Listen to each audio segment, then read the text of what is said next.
تم تو کہہ رہی تھی کہ اگر مجھ سے شادی کرنی پڑی تو تم خودکشی کر لو گی۔ دیکھ لو، اس وقت میری ہی صحت سے جائے بیٹھی ہو۔ شفان یوسف نے کہتے ہاتھ بڑھا کر اسے چھونا چاہا، لیکن وانیہ بھڑک اٹھی۔ خبردار، میں مر جاؤں گی، آپ کو اپنا سایہ بھی چھونے نہیں دوں گی۔ اس کے یوں چلانے پر شفان نے لب بھینچ کر اپنے ہاتھ کی مٹھی بناتے نہایت ضبط سے اسے دیکھا۔ یہ وہ لڑکی تھی جو شفان یوسف کی پھپھو کی بیٹی ہونے کے ساتھ بچپن کی پہلی محبت اور منگ تھی، لیکن شفان کی ماں نے ان کی غربت کی وجہ سے خودکشی کی دھمکی دیتے شفان یوسف کی منگنی توڑ کر اس کی شادی کسی اور سے کر دی تھی۔ شفان کا باپ گزر گیا تھا اور اپنی ماں کی بلیک میلنگ پر وہ نہ چاہتے ہوئے بھی مجبور ہو گیا تھا، لیکن مکافات عمل تھا۔ وہ لڑکی بھلے امیر تھی لیکن بد چلن نکلی اور شادی کے 2 دن بعد ہی اپنے آشنا کے ساتھ بھاگ گئی۔ تب اس کی ماں نے لوگوں کی باتوں سے تنگ آتے پھر سے پرانا رشتہ زبردستی جوڑتے شفان کی شادی وانیہ سے کر کے ہی دم لیا۔ اب وہ اس کی دلہن بنی اس کے کمرے میں بیٹھی تھی۔ شفان نے اس کے گریز پر ضبط کرتے ہوئے آنکھیں میچ کر کھولیں اور پھر نظر بھر کر ایک نگاہ اپنی نخریلی سی دلہن کے حسین سراپے پر دوڑتے اس نے آنکھوں میں خمار لیے اس کی کمر میں ہاتھ ڈالتے اسے اپنے قریب کھینچا تھا۔ میرا وعدہ ہے، تمہاری روح چھوئے بغیر تمہیں مرنے نہیں دوں گا، شفان نے نرمی سے اسے مزید قریب کرتے مخمور انداز میں کہتے اسے خود میں سمیٹنا چاہا، جب وہ تیورا کر اس کی باہوں میں جھول گئی۔ شفان یوسف کا سارا خمار بھگ سے اڑا تھا۔ وانی، اٹھو یار، کیا ہوا ہے؟ میں تو بس تمہیں تنگ کر رہا تھا۔ وانیہ، وانی۔ شفان ہڑبڑا کر اس کے گال تھپ تھپا کر اسے اٹھانے کی کوشش کرنے لگا۔ اس کی نبض اور دھڑکنیں چیک کرتے وہ کچھ نارمل ہوا تھا۔ نہ جانے اچانک کیا ہو گیا تھا اس لڑکی کو، کیا اس سے شادی کی ٹینشن لے لی تھی؟ وہ اب اسے احتیاط سے تکیے پر ڈال کر اس پر کمفرٹر درست کرتا، بیڈ سے اتر کر کمرے میں مارچ کرتا پریشان سا نظر آ رہا تھا۔ سمجھ سے بالا تر تھا کہ اسے اچانک کیا ہو گیا تھا۔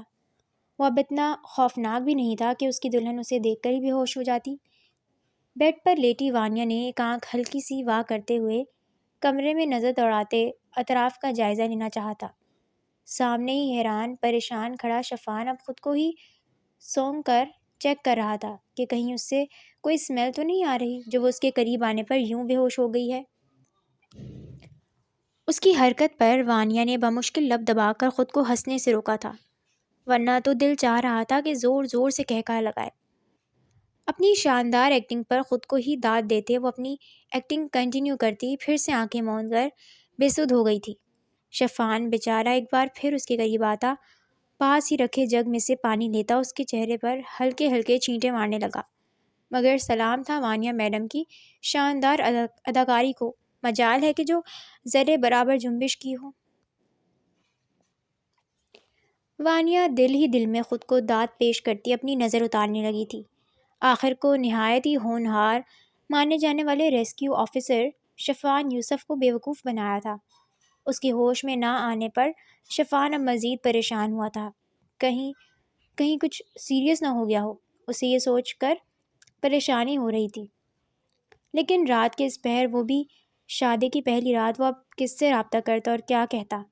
اس کو گھر سے باہر لے جانا تو نہایت ہی رسکی تھا، اور گھر پر کسی ڈاکٹر کو بلاتا، لیکن اگر کسی کی نظر پڑ جاتی تو کتنی شرمندگی ہوتی کہ آخر کیا ہو گیا ایسا کہ شادی کی رات دلہن ہی بے ہوش ہو گئی۔ وہ خود 18ویں گریڈ کا ریسکیو آفیسر تھا، اس کے انڈر ایک پوری ریسکیو ٹیم کام کرتی تھی۔ وہ ہمیشہ مشکل سے مشکل صورتحال بھی آسانی سے کور کر لیتا تھا، مگر آج ایسی سچویشن کا سامنا ہوا تھا کہ سمجھ ہی نہیں آ رہا تھا کہ کیا کرے۔ اپنی جانب سے وہ تمام طبی طریقے آزما چکا تھا، بظاہر وہ بالکل ٹھیک تھی، مگر اس کا ہوش میں نہ آنا اسے پریشان کر رہا تھا۔ آج معاملہ اس کی عزیز جان شخصیت کا تھا، جس کے معاملے میں اس کا دماغ ہمیشہ کی طرح معاف ہو گیا تھا، اس لیے تو وہ لڑکی اسے آسانی سے بیوقوف بنا گئی تھی۔ شفان یوسف، جس نے اس رات کے حوالے سے بڑے خوبصورت خواب دیکھے تھے، اب یہ رات اس کے لیے امتحان بن گئی تھی۔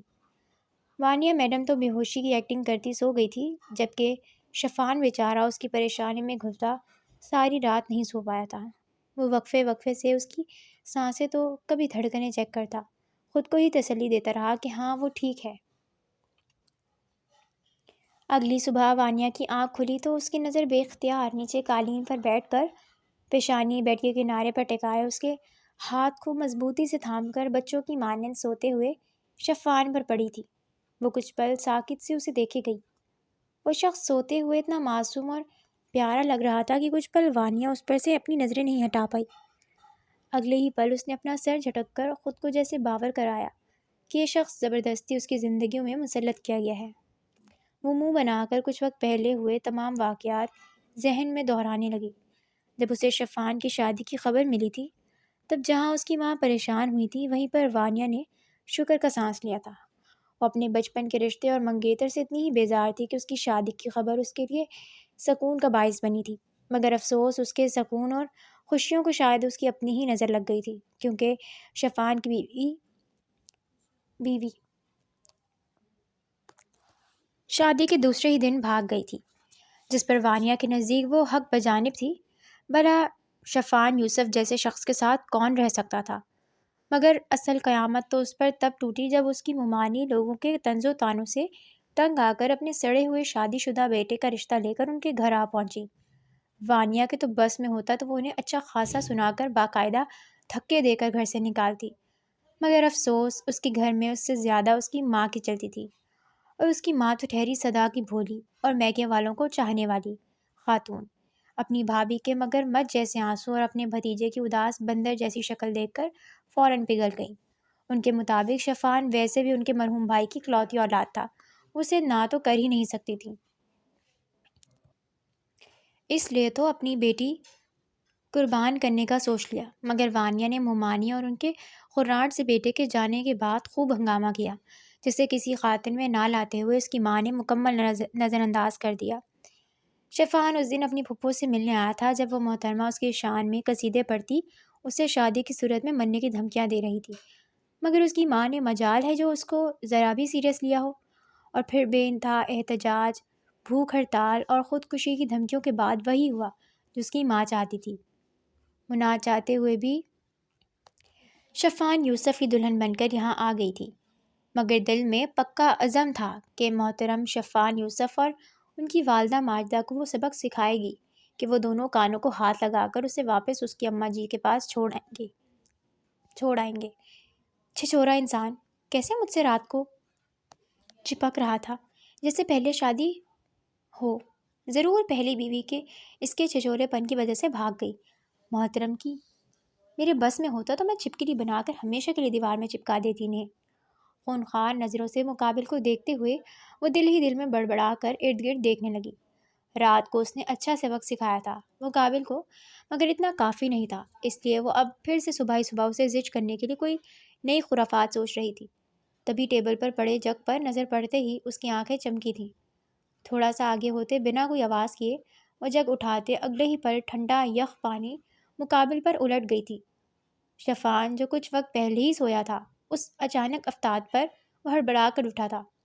اچھی خاصی سردی تھی، اس لیے رات کا بڑا پانی بالکل یخ ہو چکا تھا۔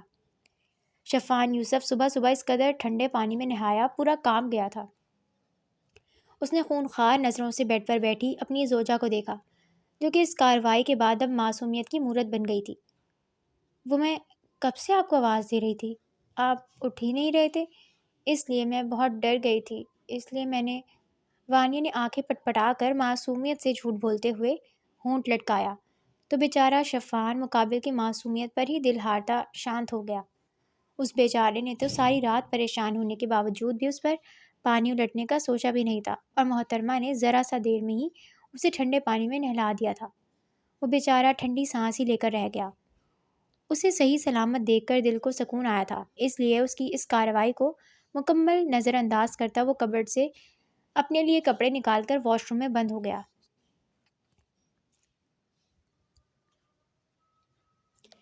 جبکہ پیچھے وانیا خود کو ہی شاباشی دیتی دل ہی دل میں بڑی خوش تھی۔ شفان یوسف خاندان کا نہایت ہی باروب اور سنجیدہ شخص تھا۔ وانیا کو یاد نہیں پڑتا کہ کبھی اس نے اسے مسکراتے ہوئے دیکھا ہو۔ نہایت ہی سڑیل انسان لگتا تھا وہ وانیا کو، مگر کل رات سے وانیا کو اس کے الگ ہی روپ دیکھنے کو مل رہے تھے۔ شفان چیخ کر باہر آیا تو وانیا نہ جانے کیا سوچ کر مسکرا رہی تھی۔ اس کی پیاری سی مسکراہٹ دیکھ کر کچھ پر شفان بھی جیسے مبہوت سا اسے دیکھنے لگا۔ یقین کرنا مشکل تھا کہ اس کی بچپن کی محبت آج محرم کے روپ میں اس کے کمرے میں اس کے سامنے تھی۔ وہ کتنے ہی پل خواب کسی حالت میں مقابل کو دیکھتا رہا۔ جب وانیہ نے یوں ہی لب دبا کر مسکراہٹ دبانے کی کوشش کرتے ہوئے سر جھکایا تو شفان کو اپنے دل کی دھڑکنیں کانوں میں بجتی محسوس ہوئی تھی۔ وانیہ نے یوں ہی اپنی سوچوں میں ڈوبے نگاہ اٹھائی تو سامنے شفان یوسف کو دیوانوں کی طرح خود کو تاڑتے پا کر اس کی مسکراہٹ غائب ہوئی تھی۔ وہ خفت سے سرخ ہوتی اسے گھورنے لگی۔ اس کی اداؤں میں الجھا شفان بھی جیسے ہوش میں آتا خود کو ہی ڈپٹنے لگا۔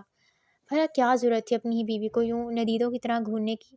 نہ جانے وہ کیا سوچ رہی ہوگی۔ وانیہ اسے گھور کر اپنا ڈریس تھامے واش روم کی جانب جانے لگی تو شفان اسے راستے میں ہی روکیا۔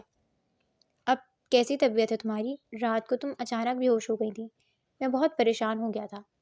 شفان نے نرمی سے اس کے بازو پکڑ کر روکتے ہوئے اس کے گال پر اور سائڈ گردن پر ہاتھ رکھتے ہوئے اس کا ٹیمپریچر چیک کرتے ہوئے پوچھا۔ وہ اس کا نارمل ٹیمپریچر اور نبض ہونے کے باوجود بھی ساری رات وقفے وقفے سے اس کو یوں ہی چیک کرتا رہا تھا، جسے گہری نیند میں ہونے کے باوجود بھی وانیہ محسوس کرتی رہی تھی۔ اتنی تیز پرفیوم تھی آپ کی کہ میرا سر ہی چکرا گیا، شاید اسی لیے۔ کیا پوری بوتل پرفیوم کی خالی کر دی تھی کل؟ وانیہ کو اس کے سوال پر بے اختیار مقابل کا خوشبوؤں میں بسا ہونے کے باوجود بھی خود کو اسمیل کرنا یاد آیا تو وہ بے اختیار لب دبا کر کہہ اٹھی۔ شفان یوسف جیسے خود پسند اور باروب شخص کی وہ بچوں جیسی حرکت یاد کرتے اسے ابھی بھی ہنسی آ رہی تھی جسے وہ بمشکل کنٹرول کیے ہوئے تھی۔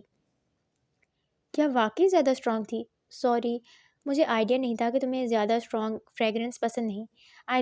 آئندہ دھیان رکھوں گا، بلکہ میں آج ہی اپنے پرفیومز کی کلیکشن چینج کر لوں گا۔ شفان نے اس کی بات پر خفت کا شکار ہوتے ہوئے اسے یقین دلانے والے انداز میں کہا تو وانیہ بے یقینی سے مقابل کو تکنے لگی جسے یقین کرنا چاہتی ہو کیا واقعی یہ شخص وہ سڑیل اور خود پسند سا شفان یوسف ہے؟ وہ اس کی پسند کی خاطر اپنا لائف سٹائل بدلنے کو تیار تھا۔ وانیہ کیسے نہ حیران ہوتی۔ یہ وہی شخص نہیں تھا جس نے اس کی حیثیت کی بنا پر اسے ٹھکرا کر اپنے لیے ایک امیر زادی کا انتخاب کیا تھا اور پھر اپنی عزت بچانے کی خاطر اپنے مفاد میں اس سے شادی کر لی تھی۔ وانیہ کتنی ہی دیر اس کی شکل دیکھتی رہی جو کافی شرمندہ سا معلوم ہو رہا تھا۔ اس نے تو یوں ہی تنگ کرنے کو بول دیا تھا جبکہ وہ اپنی شرمندگی میں تھا۔ جس کو زندگی بھر دل و جان سے چاہا ہو اس کی نکالی گئی معمولی سی خامی بھی جیسے عاشق کے لیے موت و حیات کا مسئلہ بن جاتی ہے۔ وانیہ کو اسے شرمندہ دیکھ کر اب خود بھی افسوس ہو رہا تھا، مگر اب تیر کمان سے نکل چکا تھا اور پھر اس نے کب سوچا تھا کہ اس کی مذاق میں بولی گئی بات پر مقابل اس قدر شرمندہ ہو جائے گا۔ وانیہ کھسیانی سی ہو کر جلدی سے واش روم میں بند ہو گئی۔ وہ فریش ہو کر باہر آئی تو سامنے کا منظر اسے ساکت کر گیا تھا۔ وہ اپنے نہایت مہنگے اور امپورٹڈ پرفیومز اٹھا کر ایک ملازمہ کو دے رہا تھا، یہ کہہ کر کہ وہ اپنے بیٹے کو دے دیں، جبکہ وانیہ منہ کھولے حیرت سے یہ سب دیکھنے لگی۔ کیا یہ سب اس کی وجہ سے ہو رہا تھا؟ اف، اس کا دل چاہ رہا تھا کہ اپنا سر کسی دیوار میں دے مارے۔ ابھی وہ کچھ بول پاتی کہ شفان کے اشارے پر وہ ملازمہ خوشی خوشی کمرے سے نکل گئی۔ سنو، میں ایک ضروری کام سے باہر جا رہا ہوں، تمہیں کچھ چاہیے تو مجھے بتا دو، اور ہاں، ناشتہ منگوایا ہے، ادھر کمرے میں ہی کر لینا، اور کوشش کرنا کہ یہی کمرے میں ہی رہو۔ میں نہیں چاہتا کہ امی تمہیں کچھ غلط بول کر تمہارا دل خراب کریں۔ بیوٹیشین آ جائے گی، تم ریسیپشن کے لیے تیار ہو جانا، اوکے؟ شفان کی باتوں پر وانیہ ایک بار پھر خاموشی سے اسے دیکھنے لگی۔ وہ جو دل میں سوچ کر آئی تھی مقابل کی ایک بات پر اسے 10 سنائے گی، یہاں تو وہ شخص اسے لڑنے کا موقع ہی نہیں دے رہا تھا۔ مقابل کی اتنی نرمی اور اچھائی اسے ہضم نہیں ہو رہی تھی۔ شفان اسے ہدایات دے کر وہاں سے جا چکا تھا۔ پیچھے وہ سوچوں میں گم مقابل کو سمجھنے کی کوششوں میں تھی۔ تبھی وہی ملازمہ کھانے کی ٹرے اٹھائے کمرے میں داخل ہوئی تھی۔ سنو، وہ جو پرفیوم تمہیں شفان نے دی ہیں وہ مجھے لا کر دو۔ وانیہ کی بات پر ملازمہ منہ بنائے اسے دیکھنے لگی، مگر وانیہ کی گھڑی پر نہ چاہتے ہوئے بھی وہ پرفیومز لے آئی تھی۔ وانیہ نے وہ سب اپنی سائڈ کبرڈ میں چھپا کر رکھ دیے اور پھر ناشتہ کرنے میں مگن ہو گئی، کیونکہ کچھ ہی دیر میں بیوٹیشین آنے والی تھی۔ ان کا ولیمہ خیر خیریت سے گزر گیا تو وانیہ ضد کر کے اپنی ماں کے ساتھ آ گئی تھی، یہ بول کر کہ وہ 2 دن ان کے پاس ہی گزارے گی۔ شفان کا دل تو نہیں چاہ رہا تھا، مگر وانیہ کی خاطر یہ کڑوا گھونٹ بھرنا پڑا تھا۔ وانیہ نے آج ریسیپشن کے دوران محسوس کر لیا تھا کہ شفان نے اپنا پرفیوم چینج کر لیا ہے وہ بہت ہی مدھم مگر نہایت ہی دلکش فریگرنس لگائے ہوئے تھا۔ وانیہ کو دل ہی دل میں اعتراف کرنا پڑا کہ مقابل کی چوائس بڑی ہی کمال کی ہے۔ یقیناً اس نے جو بیوی چنی تھی اپنے لیے وہ بھی بے مثال ہوگی۔ وہ تو مجبوراً اس سے شادی کرنے پر مجبور ہوا تھا۔ وہ تھی ہی کیا جو اس جیسا شاندار مرد اسے چاہتا یا چنتا۔ وہ خاندان کا سب سے حسین اور قابل نوجوان تھا، اور وہ ٹھہری گندمی رنگت کی مالک ایک معمولی سی یتیم لڑکی۔ ان دونوں کا بھلا کیا جوڑ؟ وانیہ کے گلے میں آنسوؤں کا گولا سا اٹکا تھا۔ وہ اسی لیے اس شخص سے شادی نہیں کرنا چاہتی تھی جس کے ساتھ کھڑے ہوتے ہوئے اسے اپنا آپ کمتر لگے۔ وہ کوئی اپنے جیسا ہی عام ہمسفر چاہتی تھی جو ہر خوشی غم میں ہمیشہ اس کا ساتھ دے۔ مگر شاید قسمت کو کچھ اور ہی منظور تھا۔ وانیہ، سوئی نہیں ابھی تو؟ اپنی ماں کی آواز پر وانیہ سوچوں سے باہر آتی جلدی سے آنکھوں میں بھرے آنسو صاف کر گئی تھی۔ بس سو رہی تھی اماں، وانیہ نے کہتے ہوئے بستر درست کرتے ہوئے اپنے ٹھنڈے پڑتے ہاتھ رگڑے تھے۔ اچھا سن، میں کیا کہہ رہی تھی کہ شفان اب سے شوہر ہے تیرا، اس سے کچھ بھی چھپانا ٹھیک نہیں ہے، سمجھی؟ اور پھر اسے بتائے گی نہیں تو کیسے سب سنبھالے گی؟ اپنی ماں کی باتوں پر وانیہ نے آنکھیں گھمائی تھی۔ اچھا اماں ٹھیک ہے، مجھے تھوڑا وقت تو دو، میں بتا دوں گی۔ ویسے بھی اس کے ساتھ رہتے ہوئے میں کب تک یہ سب چھپا سکتی ہوں، مگر پلیز آپ نہ بتانا، میں خود ہی وقت دے کر اسے بتا دوں گی۔ وانیہ نے ماں کو ٹالتے ہوئے کہا تو فرحت بیگم اب اسے مزید شوہر کی خدمت اور اس کے احترام کے بارے میں سمجھانے لگی تھی، جسے نہ چاہتے ہوئے بھی وانیہ منہ بنا کر سننے پر مجبور تھی۔ اچھا اماں آپ سونے بھی دیں یار، صبح اسپتال بھی جانا ہے۔ وانیہ نے بمشکل ان سے جان چھڑائی تھی جو شاید آج ہی اسے فرما بردار بیوی بنا کر دم لینے کا ارادہ رکھتی تھی۔ شفان بیچارے کی یہ رات بھی اس حسین دشمن جان کے بغیر بڑی مشکل سے گزری تھی۔ وانیہ تو 2 دنوں کا بول کر گئی تھی، مگر شفان کو تو یہ 2 دن بھی 2 صدیوں کی مانند لگ رہے تھے۔ اس لیے وہ صبح ہوتے ہی ناشتہ کر کے اپنی پھپھو کے گھر آ گیا تھا۔ اس کی پھپھو جو ہمیشہ ہی اسے دیکھ کر خوش ہوا کرتی تھی، آج نہ جانے کہ اسے دیکھ کر کچھ گھبرائی ہوئی لگ رہی تھی، شاید اس سوچ سے کہ وہ ان کی بیٹی کو جلدی لے جائے گا۔ شفان نے اپنے دل کو 100 صلواتیں سنائی تھیں جو کہ اسے خوار کرنے پر تلا تھا، مگر وہ بیچارہ بھی کیا ہی کرتا۔ اسے اتنی صحبتوں کے بعد محبوب نصیب ہوا تھا، وہ کیسے دیوانہ نہ ہوتا۔ وہ پھپھو وانیہ کہاں ہے؟ سو رہی ہے کیا اب تک؟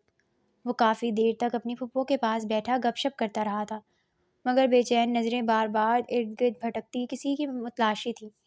آخر بہت ضبط کے بعد وہ پوچھ ہی بیٹھا۔ فرحت بیگم اس کی بات پر تھوڑا پریشان ہوئی تھی۔ وہ بیٹا اصل میں وانیہ تو اپنی کسی سہیلی کے ساتھ گئی ہے، اس کی کوئی دوست بیمار ہے، اس کی عیادت کے لیے۔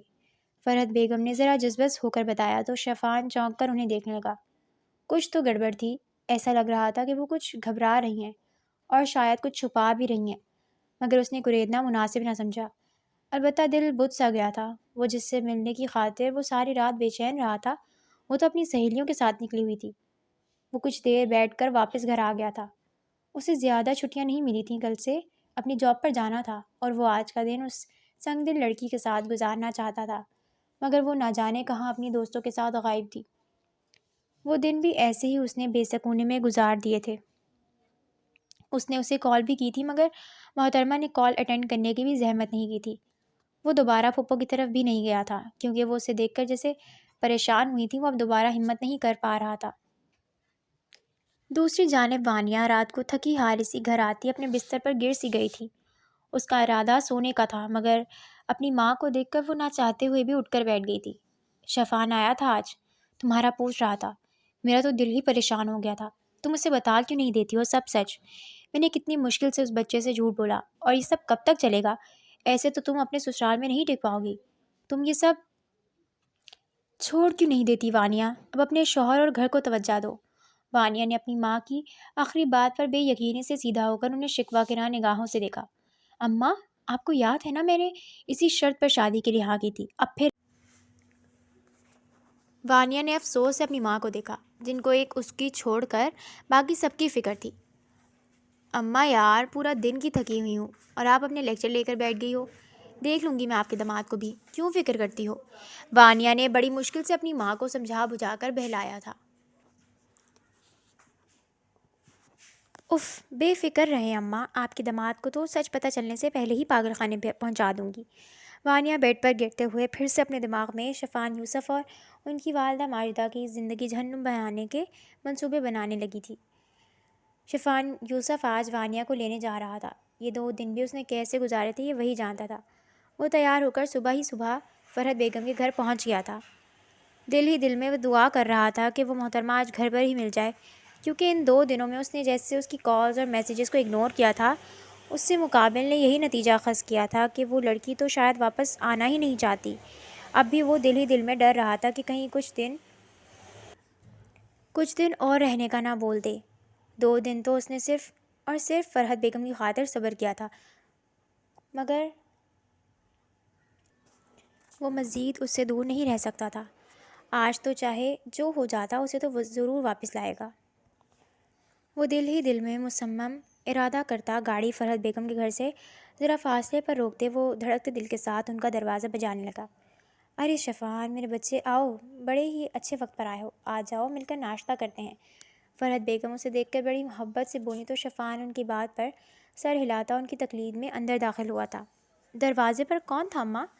سامنے ہی چھوٹی سی لکڑی کی میز کے گرد رکھی سادہ سی چیئر پر بیٹھ کر چائے کپ میں ڈالتی وانیہ نے قدموں کی چاپ سن کر ماں سے پوچھتے ہوئے جوں ہی سر گھما کر دروازے کی جانب دیکھا، سامنے سے آتے شفان یوسف کو دیکھ کر جہاں اس کے پرسکون نقوش تن سے گئے تھے، وہیں پر شفان یوسف کا چہرہ اسے دیکھ کر کھل اٹھا تھا۔ آؤ بیٹا بیٹھو، وانیہ نے گرما گرم آلو کے پراٹھے بنائے ہیں۔ فرحت بیگم اسے وانیہ کے ساتھ والی کرسی پر بیٹھنے کا اشارہ کرتی خود ان کے سامنے ہی بیٹھ گئی۔ ارے ماں، کیا ہو گیا ہے آپ کو؟ یہ تھوڑی نا اتنے ہیوی پراٹھے کھاتے ہوں گے، میں ان کے لیے بریڈ اور مارجن لاتی ہوں۔ اپنی ماں کو اپنی پلیٹ کی جانب دیکھتے ہوئے پا کر وانیہ نے جلدی سے پلیٹ اپنی جانب کھینچ کر ان کی پہنچ سے دور کرتے ہوئے کہا، ارے نہیں، کوئی مسئلہ نہیں، میں یہ بھی کھا لوں گا۔ شفان کی خوش دلی سے کہتے ہی جہاں وانیہ نے کھا جانے والی نظروں سے اسے دیکھا، وہیں پر اماں نے ایک مسکراتی نظر بھتیجے پر ڈال کر بیٹی کو گھوری سے نوازتے ہوئے اس کے سامنے سے پلیٹ اٹھا لی تھی۔ اماں، یہ میرا پراٹھا ہے۔ وانیہ نے احتجاجی نظروں سے انہیں دیکھا، جو اس کا گرما گرم بنا ہوا پراٹھا اپنے لاڈلے داماد کے آگے رکھ چکی تھی، جسے اس نے ابھی ہاتھ بھی نہیں لگایا تھا۔ شرم کرو وانو کچھ، یہ شوہر ہے تیرا، اور تو کون سا اسے کھا رہی تھی؟ کچن میں آمیزہ پڑا ہے، تو اپنے لیے ایک اور بنا لے جا کر۔ کیا حیا نہیں آئے گی تجھے شوہر کو انتظار کروا کر پہلے خود ٹھوستے ہوئے؟ اماں نے اسے شفان کے سامنے ہی لتاڑا تو وہ منہ پھلا کر رخ پھیر گئی، جبکہ شفان یوسف نے لب دبا کر ایک نظر اپنی روٹھی ہوئی بیوے پر ڈالی اور پھر سامنے رکھی پراٹھے کی پلیٹ کو دیکھا، جس کی اشتہا انگیز خوشبو ہی بتا رہی تھی کہ محترمہ نے بہت لذیذ پراٹھا بنایا تھا۔ اس کے ہاتھ کا بنا پراٹھا کھانے کے لیے دل بری طرح للچا رہا تھا، مگر اس کا روٹنا بھی کہاں اس کے دل کو گوارا تھا۔ ارے کوئی بات نہیں پھپھو، ہم مل کر یہ پراٹھا کھا لیتے ہیں، مجھے تو ویسے بھی اتنی بھوک نہیں ہے، بس چند نوالے ہی لوں گا۔ شفان نے سمجھداری سے مسئلے کا حل نکالتے ہوئے اپنے مطلب کی بات کی تھی۔ شادی کی پہلی صبح تو وہ اس کے ساتھ ناشتہ کر نہیں پایا تھا، اور ولیمے کا کھانا بھی اس میڈم نے بغیر اس کا انتظار کیے اکیلے ہی کھا لیا تھا، اور جب موقع مل رہا تھا اپنی دلی حسرتیں پوری کرنے کا تو کیسے ممکن تھا کہ وہ اس کا فائدہ نہ اٹھاتا۔ نہیں نہیں، آپ کھائیں، میں بنا لوں گی دوسرا۔ اس کی تجویز پر وہ جذبس ہو کر اسے گھور کر دانت پیستے ہوئے بول کر اٹھنے ہی لگی تھی جب اماں نے اسے بٹھا دیا تھا۔ وانو، تیرے ساتھ آخر مسئلہ کیا ہے؟ جب وہ بیچارہ بول رہا ہے کہ مل بانٹ کر کھا لیں گے تو ضرور تو نے ہر معاملے میں زبان چلانی ہوتی ہے؟ بیٹھ جا چپ کر کے، مل کر کھانے سے برکت ہوتی ہے اور محبت بھی بڑھتی ہے۔ تم دونوں بیٹھ کر یہ کھاؤ، میں اور پراٹھا بنا دیتی ہوں، اور خبردار وانیہ، جو کوئی فضول گوئی کی تو میرے کان ادھر ہی لگے ہیں، سمجھی؟ اماں ایک بار پھر اسے جھڑک کر وہاں سے اٹھ گئی تھیں، جبکہ وانیہ پیچھے اپنی بے عزتی پر سرخ پڑتی اس شخص کو گھورنے لگی جو صبح ہی صبح نازل ہو کر اس کا ناشتہ بھی حرام کر گیا تھا۔ شفان نے مسکرا کر پلیٹ تھوڑی سی اس کی جانب کرتے ہوئے ایک نوالا لیتے اسے بھی کھانے کا اشارہ کیا تو وانیہ پلیٹ اس کے سر میں مارنے کی خواہش دل میں دباتی نہ چاہتے ہوئے بھی اس کے ساتھ پراٹھا کھانے لگی، کیونکہ مزید اب اس شخص کے سامنے اماں کے ہاتھوں اپنی درگت نہیں بنوانی تھی۔ وہ نہ چاہتے ہوئے بھی شفان یوسف کے ساتھ دوبارہ اس کے گھر آ گئی تھی۔ شفان اسے گھر چھوڑ کر خود اپنی ڈیوٹی کے لیے نکل گیا تھا، جبکہ پیچھے وانیہ نے بے دلی سے پورا دن کمرے میں ہی بند گزار دیا تھا۔ اپنی ممانی کی تیز زبان سے وہ اچھے سے واقف تھی، وہ بھولی نہیں تھی کہ کیسے وہ اکثر ان کے گھر آ کر اسے اور اس کی ماں کو ذلیل کر کے اپنے بیٹے کی قابلیت اور تنخواہ کا روب جھاڑ کر جاتی تھی۔ ان کی حقارت بھری باتیں وہ کبھی نہیں بھول سکتی تھی، یہی وجہ تھی کہ وہ شفان یوسف کو بھی سخت ناپسند کرتی تھی۔ وہ بڑا ہی سنجیدہ سا انسان تھا۔ اس نے وانیہ سے کبھی اپنی محبت کا اظہار کرنا تو دور، اس سے مخاطب بھی کبھی نہیں کیا تھا۔ ان کے گھر بھی کبھی کبھار ہی آتا تھا کہ کہیں اس کے جذبے وقت سے پہلے ہی برہنہ نہ ہو جائیں۔ وہ اسے اپنی محرم بنا کر اپنی محبتیں اس پر لٹانا چاہتا تھا۔ پھر وہ بڑا اسٹریٹ فارورڈ انسان تھا، یوں لفظی اظہار کے بجائے وہ اپنے عمل سے اسے معتبر کرنے کا قائل تھا۔ مگر اس کے تو شاید فرشتوں کو بھی خبر نہیں تھی کہ وہ اس سب کا کتنا غلط مطلب نکال کر اس سے بدظن ہوتی جا رہی تھی۔ وانیہ کو مقابل مغرور لگتا تھا، جو ان کے عام سے گھر میں آنا بھی اپنی توہین سمجھتا تھا، اور پھر جو باتیں اس کی ماں کر کے جاتی تھی وانیہ کے مطابق وہ خود ہی انہیں سکھا کر بھیجتا تھا، جبکہ شفان اپنی والدہ کی باتوں سے قطعی انجان تھا۔ اس کے وہم و گمان میں بھی نہیں تھا کہ اس کی ماں اس کی محبت کے دل میں آہستہ آہستہ اس کے لیے نفرت کا زہر اڈیل رہی تھی۔ وہ جانتا تھا کہ وہ تھوڑی تلخ ہیں، مگر یوں ان کی پھپھو کو ذلیل کرتی ہوں گی اس بات کا اسے اندازہ نہیں تھا۔ مزید وانیہ کی متنفر سوچوں پر مہر اس وقت لگی جب اس نے ایک امیر زادی سے شادی کا فیصلہ کیا۔ وانیہ کا دل تو ویسے ہی اس سے تنگ سا تھا۔ اس نے خس کم جہاں پاک کہتے ہوئے شکر ادا کیا تھا، مگر اس جان شاید اس شفان نامی بلا سے اتنی جلدی نہیں چھوٹنے والی تھی۔ اس لیے اپنی ماں کے مجبور کرنے پر اس نے شادی تو کر لی تھی، مگر اس کے دل میں پنپتا بغض مزید شدت پکڑ چکا تھا۔ اس نے عہد کر لیا تھا کہ ان لوگوں کی کٹ پتلی ہرگز نہیں بنے گی، بلکہ دونوں ماں بیٹے کو ایسا سبق سکھائے گی کہ وہ ساری عمر یاد رکھیں گے۔ مگر اب مسئلہ یہ تھا کہ شادی کے بعد جیسا حقارت آمیز اور مغرور رویہ اس نے شفان یوسف کا ایکسپیکٹ کیا تھا، مقابل کا رویہ اس کے بالکل برعکس تھا۔ وانیہ سمجھنے سے قاصر تھی کہ وہ بھلا کیوں اس کے ساتھ اتنا اچھا بن رہا ہے۔ اس وقت بھی وہ اپنے کمرے میں بیٹھی اتنی ہی سوچوں میں گم تھی کہ آخر شفان یوسف اس جیسی معمولی سی لڑکی سے آخر چاہتا کیا ہے جو اتنا اس پر مہربان ہو رہا ہے۔ اتنا تو اسے یقین تھا کہ اس شخص کا یقیناً اس سب کے پیچھے کوئی مفاد ہے، مگر کیا مفاد ہو سکتا تھا اس جیسی یتیم و غریب بے ذرا لڑکی سے؟ اس شخص کو وہ جتنا اس سب کے بارے میں سوچ رہی تھی اتنا ہی الجھتی جا رہی تھی۔ کوئی سرا ہاتھ ہی نہیں آ رہا تھا۔ کہیں اسے میرا سچ تو پتہ نہیں چل گیا؟ مگر یہ بات تو صرف میں اور اماں جانتے ہیں۔ وانیہ اپنی ہی سوچوں میں گم تھی کہ جب کمرے کا دروازہ کھلا تھا، وانیہ نے چونک کر آنے والے کو دیکھا تھا۔ شفان نے سلام کرتے ہوئے ایک نرم سی مسکراہٹ اس کی جانب اچھالی تھی، جبکہ وانیہ نے منہ بناتے ہوئے بڑے اسپاٹ سے انداز میں اس کے سلام کا جواب دیا تھا، اور پھر ایک نظر گھڑی پر دوڑائی کہ جان سکے کہ وہ اتنی جلدی کیسے گھر آ گیا۔ مگر ٹائم دیکھ کر تو وہ خود چونک گئی تھی۔ شام کے 7 بج رہے تھے۔ اسے اپنی سوچوں میں وقت کا پتہ ہی نہیں چلا۔ میں فریش ہو کر آتا ہوں، بڑی بھوک لگی ہے، پھر نیچے چل کر ساتھ میں کھانا کھاتے ہیں۔ وہ گرین یونیفارم میں ملبوس اپنی کیپ اتار کر سائڈ میں رکھتا الماری سے آرام دہ ٹی شرٹ ٹراؤزر نکال کر واش روم میں گھس گیا، جبکہ وانیہ لاشعوری طور پر اس کی بات پر عمل کرتی وہیں بیٹھ کر اس کا انتظار کرنے لگی۔ بھوک تو اسے بھی بہت لگی تھی۔ اس نے بھی صبح کا ناشتہ ہی کیا ہوا تھا، اور پھر کمرے میں بند اسے وقت گزارنے کا پتہ ہی نہیں چلا۔ اچانک اسے احساس ہوا کہ وہ بھلا کیوں اس شخص کی بات مان رہی ہے۔ خود پر ہی 2 حروف بھیج کر وہ دروازہ کھول کر باہر نکل گئی۔ اسے ویسے بھی بھوک لگ رہی تھی، نہ جانے کیوں وہ پاگلوں کی طرح اس شخص کا انتظار کر رہی تھی۔ شکر ہے وہ باہر نہیں آیا، ورنہ یقیناً اس کا مذاق کیوں اڑاتا کہ کیسے اس کے چند نرم جملوں پر سب کچھ بھولتی اس کی غلام بن گئی ہے۔ وہ نیچے آئی تو ملازمہ کو کھانے لگانے کا بول کر خود چیئر گھسیٹ کر بیٹھ گئی تھی۔ کہیں کی مہارانی ہو جو صبح کی اپنے حجروں میں گئی اب نکل کر حکم چلا رہی ہو۔ میں اچھی طرح جانتی تمہاری اوقات، ان پڑھ گوار لڑکی، اٹھ کر خود اپنا کھانا بناؤ، یہاں کوئی تمہیں بنا کر پیش نہیں کرے گا۔ میں نے ترس کھا کر شادی کیا کر دی تمہاری اپنے ہونہار بیٹے سے، تم تو اپنی اوقات ہی بھول گئی ہو۔ وہ ابھی بیٹھی ہی تھی کہ اپنی ممانے کی کڑوی کسیلی باتوں پر اس نے سکون سے کرسی کی پشت سے ٹیک لگاتے سینے پر ہاتھ باندھے انہیں دیکھا، جو نہ جانے کہاں سے نازل ہو گئی تھیں۔ مجھے تو اپنی اوقات اچھے سے پتہ ہے ممانی، لیکن وہ کیا ہے نا، اوقات تو اب آپ کے بیٹے کی بھی کوئی نہیں ہے۔ اب دیکھیں نا، مجھ جیسی کم حیثیت گوار لڑکی سے شادی کر کے حیثیت تو آپ کے بیٹے کی بھی کم ہو گئی ہے۔ ویسے ایک بات تو بتائیں ممانی، یہ جن مردوں کی بیویاں مر جاتی ہیں انہیں تو رنڈوا بولتے ہیں، لیکن جن کی بھاگ جائے ان کو کیا بولتے ہیں بھلا؟ وانیہ نے اپنی ممانی کو منہ توڑ جواب دیتے ہوئے آخر میں پرسوچ انداز میں بڑی معصومیت سے سوال کیا، جسے پیچھے سے آتا شفان یوسف سن کر دانت پیستے ہوئے اپنی بیوی کی پشت کو گھورنے لگا۔ دیکھ رہے ہو شفان، اپنی بیوی کی گز بھر لمبی زبان، اپنی تربیت اور اوقات دکھا دی اس لڑکی نے۔ شادی کے دوسرے ہی دن رخسانہ بیگم بیٹے کو دیکھ کر آگ لگانے والے انداز میں بولی، جبکہ وانیہ اب بھی سکون سے بیٹھی بیٹے کے بولنے کا انتظار کرنے لگی کہ وہ بھی اپنی اصلیت پر آئے، پھر وہ دونوں ماں بیٹے کے کانوں سے دھوئیں نکالے گی۔ ان لوگوں نے بڑا ہلکے میں لے لیا تھا اسے، مگر شفان کے ریاکشن پر تو وہ حیرت سے منہ کھولے اسے دیکھنے لگی۔ امی مجھے بھوک لگی ہے یار، صبح کو ناشتہ کیا تھا، اس کے بعد پورا دن کچھ نہیں کھایا، پلیز کھانا لگا دیں۔ شفان نے بڑے ظفر سے اس بدزبانی کو نظر انداز کرتے ہوئے کہا تو رخسانہ بیگم نہ چاہتے ہوئے بھی خونخوار نظروں سے وانیہ کو دیکھ کر کچن کی جانب بڑھ گئیں۔ شفان اس کے ساتھ والی چیئر پر آ کر بیٹھا تھا تو وانیہ جو لڑنے کے موڈ میں تھی، یوں اتنی جلدی سب ختم ہو جانے پر جذبس ہوتی کرسی گھسیٹ کر پیر پٹکتے وہاں سے اٹھ کر کمرے کی جانب چل پڑی۔ شفان بیچارہ اسے آوازیں دیتا رہا مگر وہ انسنی کرتی کمرے میں بند ہو گئی تھی۔ شفان نے اٹھ کر اس کے پیچھے جانا چاہا مگر ماں کو کھانا لاتا دیکھ کر وہ وہیں ٹھہر گیا۔ وانیہ کا مقام اپنی جگہ تھا مگر اسے اپنی ماں بھی بڑی عزیز تھیں۔ وانیہ کو نہ دیکھ کر رخسانہ بیگم کے کلیجے میں ٹھنڈ پڑی تھی۔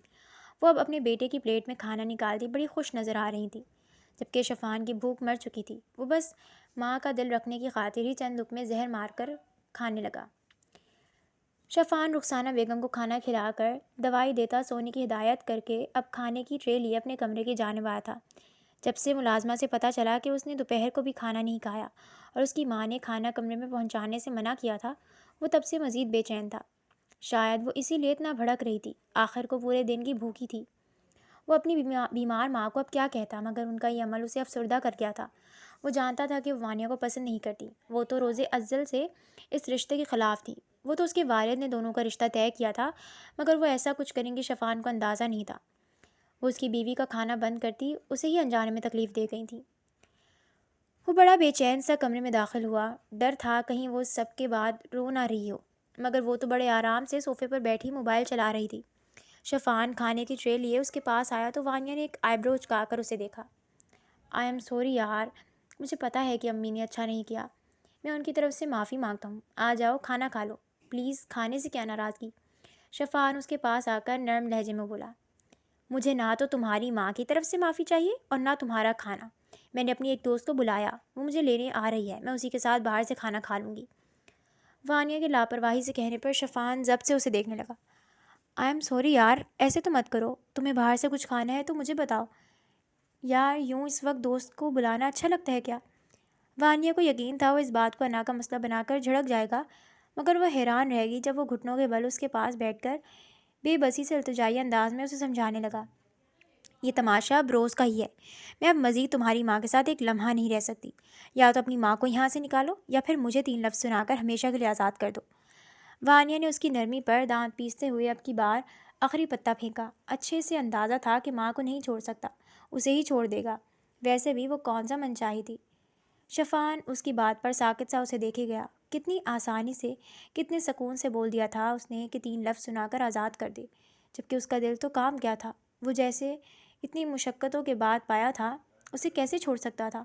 اس لڑکی نے جیسے ایک اندیکھی اذیت میں مبتلا کر دیا تھا اسے، لیکن چھوڑ تو وہ ماں کو بھی نہ سکتا تھا جن کا وہ واحد سہارا تھا۔ ٹھیک ہے، اگر تم نہیں رہنا چاہتی امی کے ساتھ تو تمہاری مرضی ہے، میں مجبور نہیں کروں گا تمہارے لیے الگ گھر کا انتظام کر دوں گا، تم وہاں رہ لینا، وہ پھر تمہارا گھر ہوگا، وہاں کوئی تمہیں کچھ نہیں کہہ سکے گا، تم وہاں اپنی مرضی سے رہنا۔ شفان نے اپنے درد پر قابو پاتے نہایت تحمل سے مسئلے کا حل نکالا تو وانیہ بے یقینی سے اسے دیکھنے لگی۔ وہ ایسے معاملہ حل کر دے گا یہ تو نہیں سوچا تھا اس نے۔ مقابل نے اس طرح سے بات ختم کی تھی کہ وانیہ لاجواب سی ہو گئی تھی۔ اب تو کھانا کھا لو پلیز۔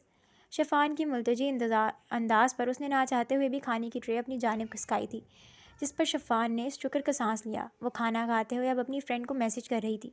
اس کے فون پر نظر پڑتے ہی شفان نے بے یقینی سے اسے دیکھ کر تأسف میں سر ہلایا، مطلب وہ واقعی اپنی دوست کے ساتھ کھانا کھانے باہر جانے والی تھی۔ وانیہ بیڈ پر شفان سے اچھا خاصا فاصلہ رکھ کر لیٹی تھی جب شفان اچانک اسے کھینچ کر اپنے قریب کر گیا تھا۔ وانیہ نے آنکھیں پھیلائے اسے دیکھا جو بڑی محبت بھری نگاہوں سے اسے دیکھ رہا تھا۔ میں نے تمہارے کہنے پر اپنا سینٹ چینج کر لیا، تمہیں تیز سینٹ نہیں پسند تو میں آج کے بعد وہ کبھی نہیں لگاؤں گا، اب تو تمہیں مجھ سے کوئی پرابلم نہیں ہے نا؟ شفان نے نہایت میٹھے لہجے میں کہتے ہوئے اس کے مزید قریب ہونا چاہا تھا، مگر وہ ایک بار پھر اچانک آنکھیں موند کر بے سدھ ہو گئی تھی، جس پر شفان ایک بار پھر ہڑبڑا کر اسے اٹھانے کی کوشش کرتا، اس کی بے ہوشی کی وجہ جاننے کی کوشش کرنے لگا، مگر وہ جہاں ہوتی تو ملتی نا، وہ تو اس کی بظاہر نارمل حالت دیکھ کر نہ چاہتے ہوئے بھی سونے کی کوشش کرنے لگا کہ شاید وہ اس دن کی طرح صبح ٹھیک ہو جائے۔ لیکن اسے ہوا کیا تھا؟ کہیں اسے ہر طرح کے پرفیوم سے ہی تو الرجی نہیں جو اس کے قریب ہوتے ہی بے ہوش ہو جاتی ہے؟ شفان یوسف سوچوں میں گم نیند کی وادیوں میں اتر گیا۔ شفان نے اپنے کہے کے مطابق ہی اگلے ہی دن ایک نیا گھر دیکھ کر وانیہ کو ادھر شفٹ کر دیا تھا۔ اس کے لیے ایک کل وقتی میڈ کا بھی انتظام کر دیا تھا تاکہ وہ سکون سے وہاں رہ سکے۔ وانیہ جو منصوبے بنا کر آئی تھی وہ سب پانی پانی ہو گئے تھے، کیونکہ شفان نے اسے الگ کر دیا تھا اپنی ماں سے، اور خود وہ کوئی ایسی بات یا حرکت کرتا ہی نہ تھا جس پر وہ بحث کر کے اسے زج کر سکتی، اس لیے راوی چین ہی چین لکھ رہا تھا۔ البتہ اس سب پر رخسانہ بیگم خاصا تلملائی تھی، مگر شفان نے انہیں منا لیا تھا۔ اس بیچارے کی زندگی اس سب میں کافی ٹف ہو گئی تھی۔ صبح سے شام تک جاب، پھر جاب سے واپسی پر وہ ماں کے پاس جاتا تھا، ان کے ساتھ کھانا کھا کر انہیں سلا کر وہ وانیہ کے پاس آ جاتا تھا، رات اس کے پاس گزار کر صبح ناشتہ اس کے ساتھ کر کے اپنے دفتر کے لیے نکل جاتا تھا۔ نئے گھر میں شفٹ ہونے کے بعد بھی اس نے ایک دو بار وانیہ کے قریب ہونے کی کوشش کی تھی، مگر اس کی ذرا سی پیش قدمی پر ہی وہ اپنے حواس کھو دیتی تھی۔ اس بیچارے نے پریشان ہو کر اسے زبردستی ڈاکٹر سے بھی چیک کروایا تھا کہ کہیں کوئی بیماری تو نہیں، مگر تمام رپورٹس نارمل آئی تھیں۔ وانیہ کو اب بھی جیسے مقابل کی اچھائی پر یقین نہیں تھا۔ دن ایسے ہی گزر رہے تھے جب اس دن اچانک شفان کی ٹیم ایک ایمرجنسی کے مقام پر پہنچی، جہاں پر ایک خاتون شوہر کی ڈانٹ پھٹکار پر بے ہوش ہو گئی تھی، اور اس بیچارے نے ڈر کر ریسکیو والوں کو کال کر دی تھی۔ شفان اپنے آفس میں ہی بیٹھا کچھ ضروری کاغذات دیکھ رہا تھا، کیونکہ معاملہ زیادہ گمبھیر نہیں تھا، اس لیے شفان نے اپنی ٹیم کے 2 ممبرز بھیجے تھے، ایک میل اور ایک فیمیل، مگر وہ دونوں ہی جب کچھ ہی دیر بعد واپس آ گئے تھے تو شفان نے چنبے سے انہیں دیکھا۔ کیا ہوا؟ اتنی جلدی کیسے واپس آ گئے؟ سب خیریت ہے؟ شفان نے تشویش سے استفسار کیا۔ جی سر، سب ٹھیک ہی تھا، وہ خاتون شوہر کو ڈرانے کے لیے ڈرامہ کر رہی تھی۔ ان کی بات پر تعصب سے سر ہلاتے شفان ایک پل کو ٹھہرا تھا، ذہن میں جیسے جھماکا سا ہوا تھا، کہیں وہ بھی تو نہیں؟ وہ ایسا کیسے کر سکتی ہے؟ لیکن حالت تو اس کی بھی نارمل ہوتی ہے۔ وہ ذہن میں وہ تمام واقعات دہرانے لگا جب وانیہ بے ہوش ہوئی تھی۔ ایسے کیسز اس نے پہلے بھی بہت دیکھے تھے جن میں خواتین تو کبھی کبھی لڑکے بھی ایسا کرتے ہیں، مگر اتنا تجربہ ہونے کے باوجود بھی شفان کے ذہن میں وانیہ کو لے کر کبھی ایسا خیال نہیں آیا تھا۔ شاید یہ اس کی محبت تھی جو اسے ایسا کچھ سوچنے ہی نہ دیتی تھی، مگر آج اس کے ذہن میں خیال آ رہا تھا کہ ہو سکتا ہے وہ اس کے قریب آنے سے ڈرتی ہو یا اس رشتے کو نبھانے کے لیے تیار نہ ہو، اس لیے ایسا کرتی ہو۔ لیکن اگر ایسا تھا بھی تو وہ کیسے معلوم کرے گا؟ بہت سوچ وچار کے بعد بالآخر اس کی آنکھیں چمکی تھیں۔ وہ آج رات جب پھر حسب معمول سونے کے لیے لیٹے تو شفان اچانک ہی اس کے اطراف میں ہاتھ رکھتا اس پر جھکا تھا، جس پر وانیہ ہڑبڑا کر اسے دیکھنے لگی۔ وہ اب اس ڈر سے کہ وانیہ کو کچھ ہو نہ جائے اس کے قریب آنے کی کوشش ہی نہیں کرتا تھا۔ آج کافی دنوں بعد پھر سے اسے اپنے پاس محسوس کرتے وانیہ نے ہمیشہ والا داؤ آزمایا تھا۔ اس کے بے ہوش ہوتے ہی آج شفان پریشان ہونے کے بجائے ہلکا سا مسکرایا تھا۔ وانیہ، وانیہ یار کیا ہوا ہے؟ تم ٹھیک ہو؟ وہ ہمیشہ کی طرح اسے پکارتا، وہ اس کی سانسیں چیک کر رہا تھا جو کہ ہمیشہ کی طرح نارمل ہی تھیں۔ ارے نہیں، اس کی سانسیں تو بہت دھیمی جا رہی ہیں۔ اب کیا کروں؟ شفان کی پریشان آواز پر وانیہ بھی پریشان ہوئی، کیونکہ وہ تو بالکل ٹھیک تھی۔ ابھی وہ یہ سوچ ہی رہی تھی کہ مقابل کی اگلی بات پر اس کے ہوش اڑ گئے تھے۔ ارے نہیں، اس کی تو سانسیں مدھم ہو رہی ہیں، لگتا ہے مجھے CPR دینی ہوگی۔ شفان نے لب دبا کر ذرا سا جھکتے مسکراہٹ دبائے چہرہ اس کے چہرے کے قریب کیا تھا۔ وانیہ اس کی بات اور اس کی سانسیں اپنے چہرے پر محسوس کرتے ہڑبڑا کر اگلے ہی پل آنکھیں کھول گئی تھی۔ اس کی نظر خود کو گھورتے شفان پر پڑی تو وہ فوراً آنکھیں میچ گئی تھی۔ اف، وہ پکڑی گئی۔ آج تو اس کی خیر نہیں، یقیناً اسے پتہ چل گیا ہوگا کہ وہ ڈرامہ کر رہی تھی۔ اب تو اچھا ذلیل کرے گا وہ شخص جو اتنے دنوں سے اچھا بنا ہوا تھا۔ وہ لب بھینچ کر اس کی کڑوی کسیلی باتوں کے لیے خود کو تیار کر گئی تھی، کیونکہ غلطی اس کی اپنی تھی تو جھیلنا بھی اسے ہی تھا۔ مگر جب شفان اس کے چہرے پر زور سے پھونک مارتے اس کے ماتھے پر لب رکھتے دور ہوا تو آنکھیں پھیلائے حیرت سے اسے دیکھنے لگی جو اب مسکرا رہا تھا۔ اس شخص کی مسکراہٹ بڑی ہی ساحرانہ تھی، شاید اس لیے وہ زیادہ مسکراتا نہیں تھا۔ وہ کتنی ہی دیر مبہوت سے اسے دیکھ رہی تھی۔ Drama queen? وہ اسے نئے خطاب سے نوازتے ہنسا تو وانیہ بھی کھسیانی انداز میں سر جھکا کر ہنس دی۔ اس نے کچھ کہنا تو دور کچھ پوچھا تک نہیں تھا، کیونکہ وہ اسے ایسے پریشان کر رہی تھی، اسے کیوں اس کے حق سے محروم رکھنے کی کوشش کر رہی تھی۔ وہ تو اتنی بڑی بات کو ہنس کر مذاق میں ٹال گیا تھا۔ آخر کیا تھا یہ شخص؟ وہ سمجھ نہیں پاتی تھی۔ اس کا کچھ کہنا یا نہ کہنا اسے اندر ہی اندر گلٹ میں مبتلا کر رہا تھا۔ سنو، میرے ساتھ ہاٹ چاکلیٹ پینے چلو گی؟ اسے شرمندہ سا دیکھ کر شفان کو اچھا نہیں لگا تھا۔ وہ تو بس سچ جانا چاہتا تھا، اسے شرمندہ کرنا تو مقصد ہرگز نہیں تھا۔ اس لیے دھیان بٹھانے کو پوچھ لیا۔ یہ ویسے بھی اس کے لڑک پن کے خواب تھے جنہیں وہ جینا چاہتا تھا۔ وانیا کے اقرار پر وہ دونوں ہی چینج کر کے گھر سے نکل آئے تھے۔ واک کرتے ہی وہ پاس ہی مین روڈ پر بنے ایک کیفے کی جانب چل پڑے جو واکنگ ڈسٹنس پر تھا۔ سردی کی اوائل میٹھی راتوں میں وہ دونوں ایک دوسرے کا ہاتھ پکڑے چلتے ہوئے اس خوبصورت رات کا ایک حصہ لگ رہے تھے۔ وہ سردیوں کا ہی ایک اداس سا دن تھا۔ اسلام آباد کے علاقے میں مسلسل ایک ہفتے سے ہونے والی برف باری اچانک شدت اختیار کر گئی تھی، جس کی وجہ سے روڈ بند کر دیے گئے اور لوگوں کو ان کے گھروں میں ہی رہنے کی ہدایت دی جا رہی تھی۔ ایسے میں شفان کی ٹیم کو انفارمیشن ملی تھی کہ مین روڈ پر ایک ڈاکٹرز کی بس برف باری میں پھنس گئی ہے۔ شفان خود ہنگامی حالات میں اپنی ٹیم کے ساتھ مطلوبہ مقام پر پہنچا تھا۔ یہ ایک سنسان علاقہ تھا، آس پاس برف میں ڈھکے ہوئے پہاڑ کھڑے تھے۔ ڈاکٹرز کی ٹیم راستہ بلاک ہونے کی وجہ سے برف میں پھنسی ہوئی تھی۔ شفان اور اس کی ٹیم نے ان کو ریسکیو کرتے ہوئے بمشکل وہاں سے نکال لیا تھا جب ایک ڈاکٹر نے کہا کہ اس کی دوست وہیں رہ گئی ہے۔ وہ اس طرف راستہ دیکھنے گئی تھی مگر واپس نہیں آئی۔ شفان اس کی دوست کو بچانے کی یقین دہانی کروا کر اسے وہاں سے بھیج چکا تھا۔ وہ ایک ساتھی کے ساتھ اس پہاڑ والی سائٹ پر آیا جس جانب انہوں نے بتایا تھا۔ جب اچانک برف باری تیز ہونے لگی، شفان کا ساتھی گھبرا کر اسے وہاں سے چلنے کا بولنے لگا۔ انہیں مدد کی ضرورت تھی، وہ اب اس موسم میں کسی کو ریسکیو نہیں کر سکتے تھے۔ اس موسم میں پہاڑ کی جانب جانا خطرناک تھا۔ برف سے ڈھکے پہاڑ سے برف کسی بھی وقت نیچے کی جانب گر سکتی تھی۔ وہ لوگ اس برف میں دب جاتے تو ان کی لاش بھی نہ ملتی، اور طوفان اگر شدت اختیار کر جاتا تو ان کا بچنا ناممکن ہو جاتا۔ مگر شفان نے اسے واپس جا کر مدد لانے کا کہتے ہوئے خود ساتھ چلنے سے انکار کر دیا۔ وہ ایک خاتون کو یہاں کیسے اکیلا چھوڑ جاتا؟ اس کا ساتھی اسے وہاں چھوڑ کر واپس جا چکا تھا تاکہ مدد لا سکے۔ شفان اب اونچا اونچا کوئی ہے کی پکار لگاتا آگے بڑھ رہا تھا۔ جب سامنے کسی کی پرچھائی پر نظر پڑتے وہ اس کی جانب بڑھا تھا۔ اس کی اچانک نظر پہاڑ سے نیچے گرتے اس برف کے تودے پر پڑی جو کسی بھی وقت اس وجود پر گر سکتا تھا۔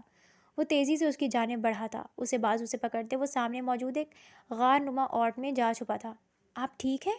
شفان نے نیچے گری اس لڑکی کو دیکھتے ہوئے کہا جو گرم لباس کے اوپر ہیوی آور کوٹ پہنے ہوئے تھی۔ اس کی آواز پر مقابل نے سر اٹھایا تو شفان ساکت ہوا تھا، جبکہ وانیا جو کہ ہمیشہ کی طرح سب کے منع کرنے کے باوجود اپنی بے وقوفی میں راستہ ڈھونڈنے کے چکر میں اکیلی ہی اس طرف آتی خود ہی راستہ بھول گئی تھی، شفان کو سامنے دیکھ کر روتی ہوئی تیزی سے اس سے گلے لگی۔ تم یہاں کیسے؟ تم تو گھر میں تھی نا، اور یہ ڈاکٹرز کا کوٹ کیوں پہنا ہوا ہے تم نے؟ شفان کا دل بری طرح دھڑک رہا تھا۔ وہ اگر یہاں نہ آتا، اس تک نہ پہنچتا یا اسے کچھ ہو جاتا تو یہ سوچے اسے پاگل کر رہی تھی۔ وہ سوال پہ سوال کرتا، حواس باختہ سا اسے خود میں بھیج گیا۔ باہر برف باری شدت اختیار کر گئی تھی۔ شفان نے کسی طرح آگ جلائی تھی مگر اتنے گرم لباس اور آگ کے باوجود بھی جیسے دونوں کانپ رہے تھے۔ وہ دونوں اس غار نما جگہ کی دیوار سے ٹیک لگائے سامنے جلتی آگ کو دیکھ رہے تھے۔ باہر شدید طوفان تھا، باہر نکلنے کا مطلب موت تھا، مگر وہ یہاں بھی زیادہ دیر سروائیو نہیں کر سکتے تھے۔ میں ایک ڈاکٹر ہوں۔ میری ایک دوست نے مجھے انٹری ٹیسٹ دینے کا مشورہ دیا تھا، اور میری ایک قسمت اچھی تھی کہ میں نے نہ صرف پاس کیا بلکہ اسلام آباد کے ایک بڑے کالج میں مجھے اسکالرشپ مل گئی۔ مگر یہ بات میرے اور امی کے سوا کوئی نہیں جانتا۔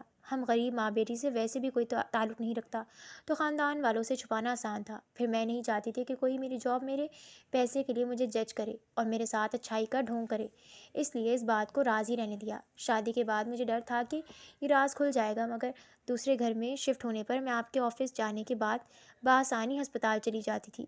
شفان نے اس کی تمام باتیں ہمیشہ کی طرح خاموشی سے سنی تھی۔ لیکن مجھ سے کیوں چھپایا یہ سب؟ وہ اتنا ہی بول پایا تھا۔ میں نہیں چاہتی تھی کہ میری جاب کے بارے میں جان کر آپ میرا فائدہ اٹھانے کی خاطر مجھے استعمال کریں۔ اس کی بے رحمی سے کی گئی بات پر شفان زخمی نگاہوں سے اسے دیکھنے لگا۔ تم ایسا سمجھتی ہو مجھے؟ اس کے لہجے اور نظروں پر وانیا نظریں چرا گئی تھی۔ مجھے کیا پتا کہ آپ کیسے ہیں؟ آپ نے تو کبھی اپنے غرور میں ہم سے واسطہ ہی نہیں رکھا، اور پھر آپ ہمارے بارے میں کیا سوچتے تھے یہ آپ کی ماں کی باتوں سے پتہ چل جاتا تھا۔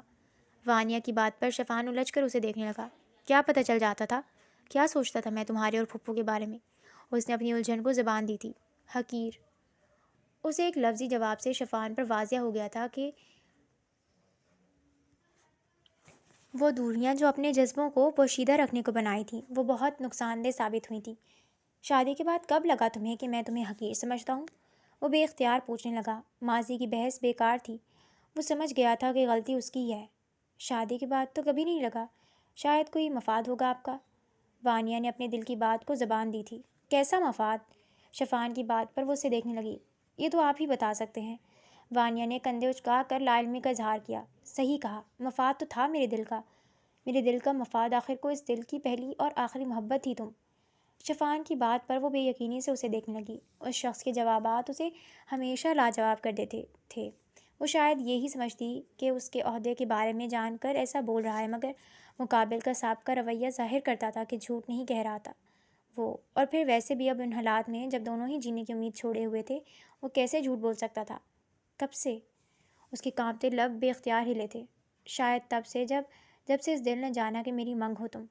شفان نے اس کے سن پڑتے ہاتھ اپنے ہاتھوں سے سہلاتے ہوئے کہا۔ اگر محبت تھی تو کبھی کہا کیوں نہیں؟ اگر محبت تھی مجھ سے تو شادی کیوں کی کسی اور سے؟ وہ بے اختیار پوچھ بیٹھی تھی۔ وہ شادی نہیں، ایک کانٹریکٹ تھا میری ایک دوست کے ساتھ۔ ماں کی دھمکیوں کی وجہ سے اپنی ایک دوست سے مدد مانگی کہ مجھ سے شادی کا ناٹک کرے، بدلے میں اس کی شادی اس کے پسند کے لڑکے سے کرواؤں گا۔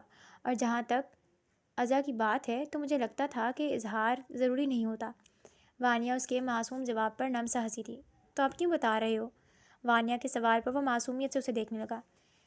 کیونکہ مرنے سے پہلے ایک بار یہ دل تمہیں اپنا حال سنانا چاہتا ہے۔ شفان کی بات پر وانیہ بہتی آنکھوں کے ساتھ روتے ہوئے ہنسی تھی۔ مگر میں ابھی مرنا نہیں چاہتی، میں جینا چاہتی ہوں آپ کے ساتھ۔ اس کی کانپتی ہوئی آواز پر شفان اسے بے یقینی سے دیکھنے لگا۔ اگلے ہی پل وہ اسے خود میں سمیٹ گیا تھا۔ کیوں مجھ جیسے مفاد پرست انسان کے ساتھ جینا چاہتی ہو؟ شفان بے اختیار پوچھ بیٹھا۔ کیونکہ شاید میرے دل کو آپ کے دل سے محبت ہو گئی ہے۔ اس کے اظہار پر شفان یوسف کے اندر تک سکون اترا تھا۔ وہ اسے مزید مضبوطی سے تھام گیا تھا۔ آئی ایم سوری، شفان نے بے اختیار کہا تو وانیہ اس میں چھپتی نفی میں سر ہلانے لگی۔ نہیں، آئی ایم سوری، میں نے شادی کے بعد بہت غلط کیا۔ اپنی غلط فہمیوں میں آپ کے ساتھ ان دونوں کو ہی لگ رہا تھا کہ یہ آخری لمحے ہیں زندگی کے۔ وہ دونوں شاید آج دوسرے کی باہوں میں زندگی ہار دیتے۔ شفان واقف تھا ایسے کیسز میں بچنے کے چانسز صرف 1% ہوتے ہیں۔ وہ ان دونوں کی محبت تھی یا شاید کوئی معجزہ کہ انہیں وہاں سے صحیح سلامت نکال لیا گیا تھا۔ شفان ایک نہایت ہی قابل آفیسر تھا۔ اس کے گم ہونے پر شہر کے تمام ادارے الرٹ ہوتے اس کی تلاش میں نکلے تھے، اور چند ہی گھنٹوں میں ان دونوں کو صحیح سلامت وہاں سے نکال لیا گیا تھا۔